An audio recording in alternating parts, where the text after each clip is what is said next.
Vyagadirogan satatana shaktana sheshakaya prasurtana sheshan autsukya moharati danjaghana yo purva vaidyaya namostu tasmai.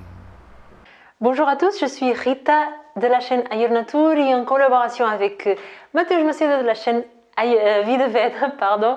On va continuer nos études de l'Ashtanga-hridayam aujourd'hui avec le shloka numéro 21, la première moitié du shloka numéro 21. Et il dit ce qui suit.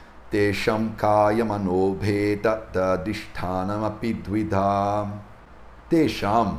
Tesham, c'est de elle. On parle de quelque chose. Et on parle de quoi? On parle des maladies. Parce que ça fait 2 ou 3 shlokas qu'on est en train de parler de roga, de maladie. Donc, quand il y a une phrase comme ça qui dit on parle de elle, ça veut dire de ces maladies. Kaya mana bhedat. Kaya, c'est le corps. Mana ou manas, c'est le mental. Bedat, c'est division, c'est la division. Donc ça veut dire quoi? Ça veut dire que quand on parle des maladies, elles sont divisées en deux types. Les maladies qui sont plus relatives au corps et les maladies qui sont plus relatives à notre mental, au domaine de manas. Donc on a les maladies qui sont du domaine de kaya, du corps, et les maladies qui sont du domaine de manas, du mental.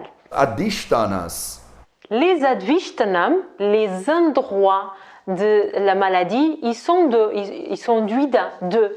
Donc le mental et le corps, manas et kaya. Okay? Tesham adishtanam api kaya mana bhedat dvidha. Donc on a déjà vu auparavant que les maladies elles sont causées par un déséquilibre des doshas. On a vu que les maladies peuvent être internes, générées par une cause interne ou générées par une cause externe.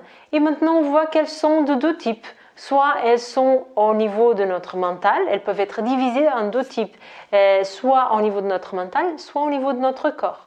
Un peu plus en détail, ça veut dire quoi? Ça veut dire que ces maladies, elles s'expriment dans deux endroits différents. C'est pas tellement qu'elles sont classifiées dans deux endroits différents, c'est qu'elles s'expriment dans deux endroits différents, dans le corps et dans le mental.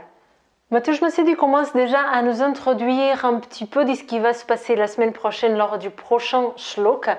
Il commence à nous dire que en fait, on va avoir donc les doshas qu'on a déjà vus auparavant, Vata, Pitta et Kapha, qui vont être responsables par les maladies du corps. Par contre, au niveau du mental, on a d'autres types que Mateusz Macedo appelle dosha, d'autres personnes appellent des mahagunas, que je ne vais pas vous parler maintenant, on va parler prochainement, et qui vont être responsables des maladies dans le mental. Okay? Donc en fait, ce qui est important de comprendre, mais ça vous comprendrez dans les prochains shlokas, c'est que les maladies du corps, de kaya, et les maladies du mental, manas, ils ne sont pas causés par les mêmes responsables, ok? Donc, auparavant, on a étudié un petit peu qu'est-ce que c'est Vata, Pitta et Kapha. Eux, le déséquilibre de dosha, il va être responsable d'un déséquilibre dans le corps, dans Kaya, ok? Le déséquilibre dans le mental, il est responsable par d'autres doshas ou par d'autres gunas, ok? Voilà, donc il y a beaucoup de personnes qui ont une confusion, qui pensent que par exemple si la personne elle est extrêmement stressée, etc., donc qu'au niveau de son mental elle va avoir un déséquilibre, on va penser que ce déséquilibre il est lié à Vata, et c'est faux, parce que selon les Samhitas, les déséquilibres mentaux ils ne sont pas causés par Vata, Pitta et Kapha. C'est très clair dans les Samhitas que Vata, Pitta et Kapha, ils sont responsables des déséquilibres dans le corps. Ok?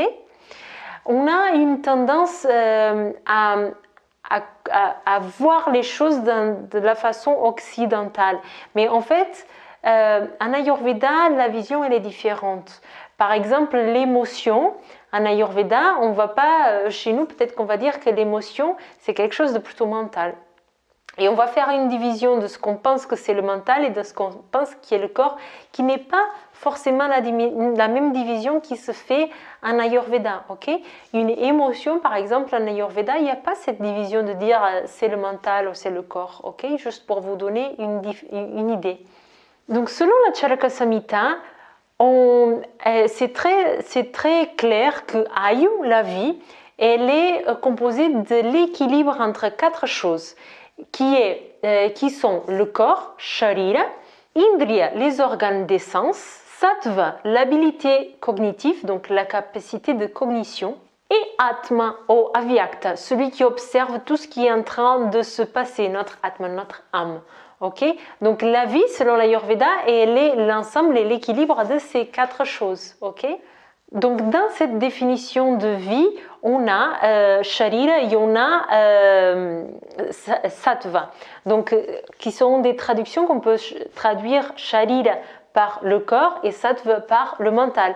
Mais c'est une définition de corps et de mental qui est complètement différente de la notion de corps et de mental qu'on a aujourd'hui dans l'Occident. En Ayurveda, on ne va pas voir le mental comme cette chose un peu plus qu'on n'arrive pas à toucher, etc. Et le corps comme quelque chose de complètement matériel. On va voir le corps, donc Sharira, comme le mental, et Sattva, le mental, ça va être cette capacité de cognition. Et ce qui va faire la reliance, ce qui va relier tous les deux, c'est les organes des sens, okay? Les indriyas. Donc, si on prend en compte les organes des sens et nos 5 sens, en fait, tout ce qu'on peut observer, tout ce qu'on peut écouter, tout ce qu'on peut toucher, l'organisme qui va faire la partie de communication entre ce qu'on perçoit et l'interprétation et la communication à notre Atman, à notre âme, ça va être le Sattva, qu'on peut traduire par le mental, ok? Donc vous voyez que la notion de mental n'est pas du tout la même qu'on a en Occident. Donc Sattva, c'est le plus grand de tous les sens, en fait, de tous les organes des sens. C'est celui qui coordonne un petit peu tout, ok? Donc c'est un petit peu ça la notion qu'on a dans le mental, de coordinateur, de communicateur, un petit peu tout ça. Une chose importante aussi à comprendre, c'est qu'en Ayurveda, on va avoir les choses qui sont soit physiques, soit mentales.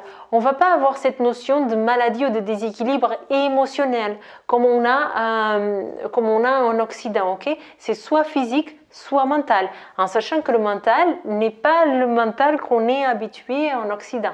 Évidemment que ça existe, les déséquilibres émotionnels, mais probablement on va le mettre dans la catégorie de tout ce qui est les déséquilibres mentaux, ok? Donc on ne va pas avoir une troisième catégorie de problèmes ou de déséquilibre émotionnel. On va voir vraiment que ces 2 catégories, le physique et le mental, ok? Donc encore une fois, les doshas Vata, Pitta et Kapha sont les causeurs des déséquilibres au niveau de notre physique. Ils ne sont pas responsables de tous les déséquilibres qu'on a au niveau du mental. Et je répète ça parce qu'il y a beaucoup de malentendus à ce niveau-là. Parce qu'on dit que par exemple le Pitta, il est colérique.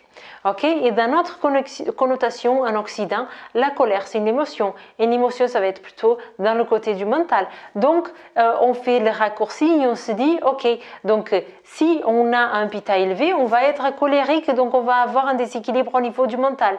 Et non, pas forcément, ok? Parce que quand on dit Pitta, il gère une colère, cette colère, elle n'est pas forcément, elle va pas être forcément catégorisée dans le côté du mental, ok? Ça, c'est vraiment très clairement exprimé dans les textes, c'est que Vata, Pitta et Kapha, ils sont responsables des déséquilibres du corps et d'autres doshas ou d'autres gunas, comme on veut l'appeler, vont être responsables du mental. Ok?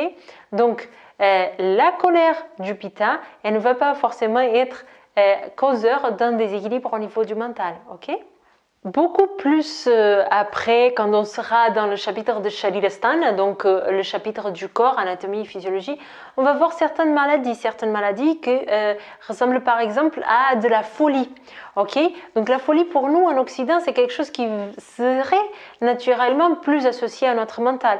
Et pourtant, elles sont traitées par les doshas. Donc c'est quelque chose de très physique selon l'Ayurveda. Donc ça va être traité par l'équilibre de Vata, Pitta et Kapha. Okay? Aussi, il faut comprendre que tout ce qui est les maladies ou les déséquilibres du mental, en Ayurveda, ils ne sont pas traités avec un remède, ils ne sont pas traités avec des plantes. Ils vont être traités avec des rituels, avec des pujas, okay, avec de la méditation, avec de la respiration, avec des règles d'hygiène de vie. C'est comme ça qu'on va traiter tout ce qui est déséquilibre mental. Okay? Donc c'est complètement différent et c'est bien séparé en Ayurveda. Okay? Après, il faut comprendre aussi que selon l'Ayurveda, il n'y a pas vraiment de division entre le corps et le mental. Cette division qu'on a créée là, c'est simplement pour une fonction pédagogique. Parce que là, on fait un cours et les textes ayurvédiques, ils sont là pour enseigner aussi les personnes qui veulent étudier l'Ayurveda. Donc, cette division, ok, elle est tout simplement, elle existe tout simplement pour une fonction d'explication, pour une fonction pédagogique, ok? Parce que dans la pratique, vraiment pour l'Ayurveda, il n'y a pas de division entre le physique et le mental.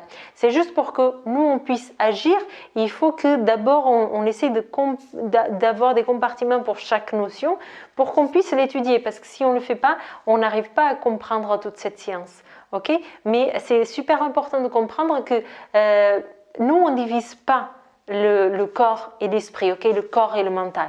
C'est quelque chose qui est unifié.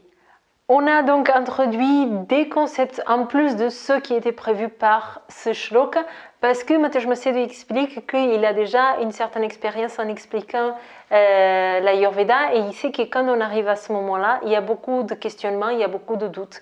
Donc il a voulu expliquer tout ça pour juste prévenir, pallier à des éventuels doutes que vous pouvez avoir.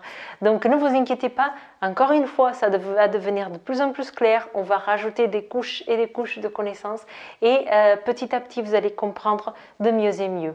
Merci beaucoup de nous avoir écoutés et on se dit dans la prochaine vidéo, la semaine prochaine, pour continuer le shloka et l'apprentissage avec l'Ashtanga Hridayam. Merci.